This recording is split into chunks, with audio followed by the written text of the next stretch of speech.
কিট্টু সবাইকে একটু হাই বলে দাও। হাই। ওয়েল হ্যালো এভরিওয়ান, আজকে আমরা কিট্টুর অল টাইম ফেভারিট একটা স্ন্যাক্স বানাবো, যেটা মাত্র 2-3 মিনিটে রেডি হয়ে যাবে আর দুটো ইনগ্রেডিয়েন্টস লাগবে, তাই না? কিট্টু বলো তো ওটা কি, গেস করতে পারছো কি আজকে আমরা বানাবো?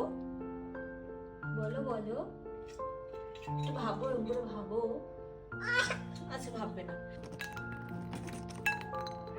মাখানা, আমি তো মাখনাই বলি। এটা এমন একটা খাবার যেটার জন্য কিট্টু কোনো দিন না করেনি, বরং প্রত্যেক দিনই খায়, আর এমনকি মাঝে মাঝে তো চেয়ে চেয়ে খায়।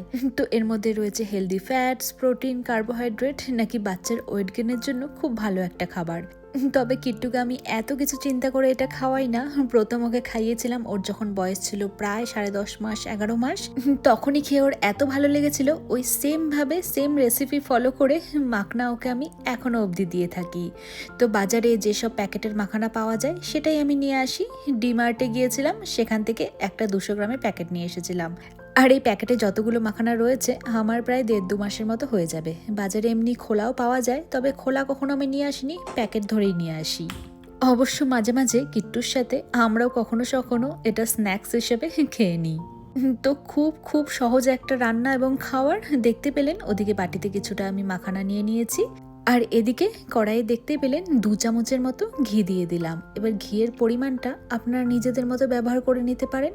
ব্যাস, আর কিচ্ছুটি লাগবে না। ঘিটা হালকা একটুখানি গরম হয়ে এলে এই যে মাখনাগুলো এক এক করে এখানে ঢেলে দেব।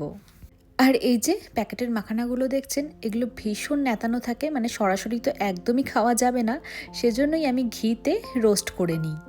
আর হাতে কম সময় থাকলে গ্যাসের ফ্লেমটা একদম হাই করেও এটা তাড়াতাড়ি রোস্ট করে নেওয়া যায়। তবে এদিক থেকে ওদিক হলেই পুড়ে যাওয়ার চান্স খুব বেশি থাকে, তখন আবার একটুখানি তেতো তেতো ভাব চলে আসে, তো কিট্টু খুব একটা খেতে চায় না। তাই আমি গ্যাসের আঁচটা মিডিয়াম ফ্লেমে রেখেই খুন্তি দিয়ে নাড়তে থাকবো যতক্ষণ না এটার মধ্যে ক্রাঞ্চি ভাব চলে আসবে। তো প্রায় 2-3 মিনিটের মধ্যে এটা রেডি। অনেকটা খেতে পপকর্নের মতো লাগে। এই যে দেখুন, বেশ কিন্তু ক্রাঞ্চি হয়ে গিয়েছে। তো যখনই এরকম ক্রাঞ্চি হয়ে যাবে, সাথে সাথে গ্যাসের ফ্লেমটা অফ করে দিয়ে মাখানাগুলো কড়াই থেকে একটা অন্য পাত্রে ঢেলে নেব, নাহলে কড়াইয়ের হিটে একটু বেশি রোস্ট হয়ে যেতে পারে। তো বললাম না, কিট্টুকে যখন প্রথম 10.5 মাস, 11 মাসে আমি মাখানা খাইয়েছিলাম, আমি কখনো ওকে গুঁড়ো করে এটা খাওয়াইনি। এই যে দেখুন, একটা মাখনাকেই আমি ছোট ছোট টুকরো করে ওই 5-6 পিস টুকরো করে ওকে দিতাম, ও দাঁত দিয়েই খেয়ে নিত। এখন অবশ্য কিছুটা বড় হয়ে গিয়েছে, তো এখন একটাকে 2টো টুকরো করে ওকে দিই, কখনো গোটা দিই না, একদম গোল